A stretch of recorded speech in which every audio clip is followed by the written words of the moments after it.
سردی ہند موسم مفلر ضروری تو مفلر لاگنک کس طریقہ صحیح یم سۭتۍ نہٕ سٲنۍ نماز فاسق سپدِ وٕچھو یتھ ویڈیوس منٛز. اس طرح مفلر اگر کوئی لٹکاتا ہے تو اس سے نماز مکروہ تحریمی ہوتی ہے. اور یوں ہی اس طرح چاہے مفلر ہو یا چادر ہو، ایک کنارہ پیچھے ڈال دیا اور ایک آگے ڈال دیا، ٹھیک ہے، اس طرح بھی یہ صدل ہے، یہ بھی کپڑا لٹک رہا ہے، یہ بھی نماز میں مکروہ تحریمی ہے.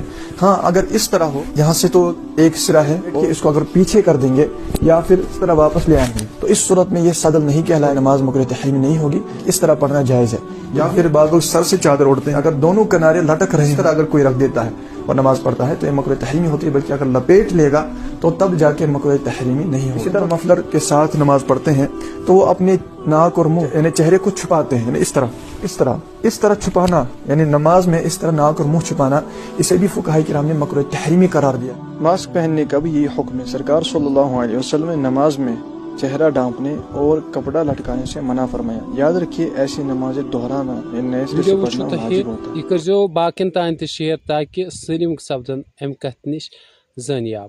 باقی شکریہ. السلام علیکم.